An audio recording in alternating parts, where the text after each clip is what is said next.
Mata kuliah Hukum Perdata Universitas Terbuka. Kode buku HKUM 4202. Disusun oleh Profesor Dr. Rosa Agustina, SH, MH, dan kawan-kawan. Modul 1, Kegiatan Belajar 2. Keadaan Hukum Perdata setelah zaman kemerdekaan.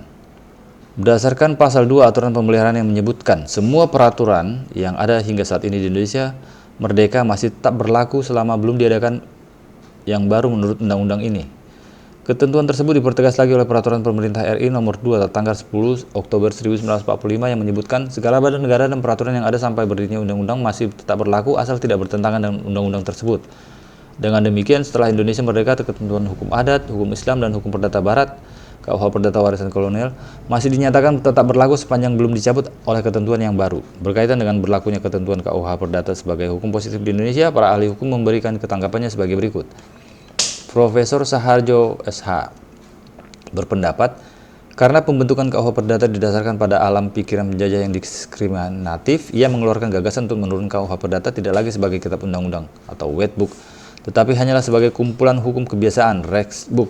Berdasarkan alasan-alasan tersebut, maka KUH Perdata tidak lagi menjadi undang-undang, tapi hanya merupakan kumpulan hukum kebiasaan. Kemudian para hakimlah yang akan menilai apakah pasal-pasal dalam KUH Perdata tersebut masih sesuai dengan di alam kemerdekaan.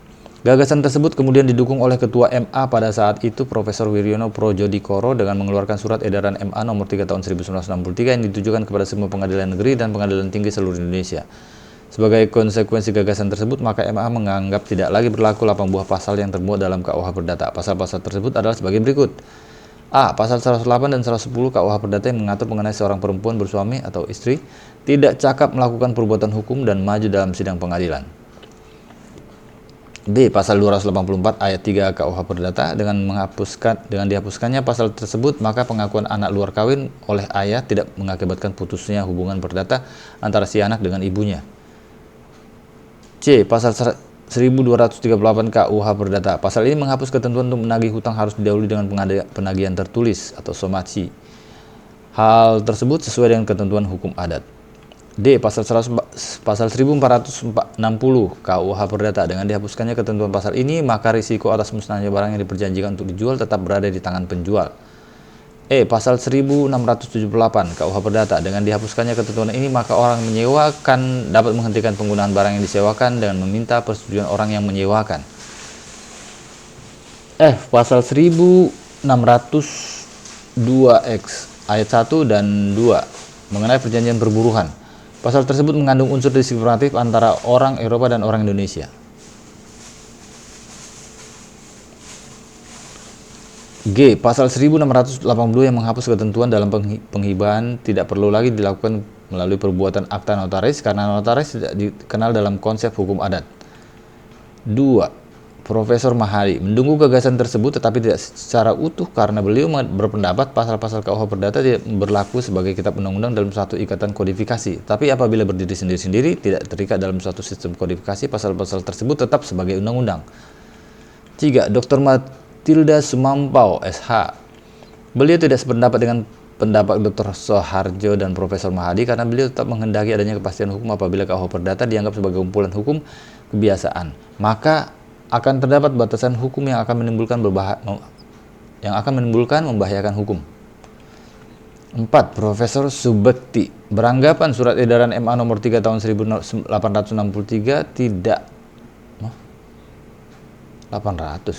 1963 tidak mempunyai kekuatan hukum untuk mencabut pasal-pasal hukum KUH Perdata, adalah merupakan wewenang hakim untuk menafsirkan dan kemudian memutuskan apakah ketentuan pasal 2 KUH Perdata yang dicabut oleh surat edaran tersebut masih tak berlaku atau tidak, sehingga jurisprudensi lah yang akan membatalkan pasal-pasal perdata KUH Perdata tersebut. Itu kegiatan belajar 2 sesingkat itu. Loh.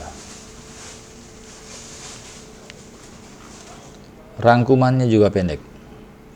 Dalam pembahasan yang diharapkan sudah dapat menguasai pengertian hukum perdata serta dapat membedakan sistematika hukum perdata menurut ilmu pengetahuan hukum dan sistematika menurut kitab undang-undang hukum perdata. Diharapkan pula mahasiswa dapat mengetahui apakah KUH Perdata masih dapat berlaku secara utuh, mengingat di alam kemerdekaan tidak lagi sesuai dengan landasan pemikiran pemerintah jajahan yang menjadi dasar terbentuknya KUH Perdata tersebut. Modul 1 kegiatan belajar 2 berakhir. Terima kasih.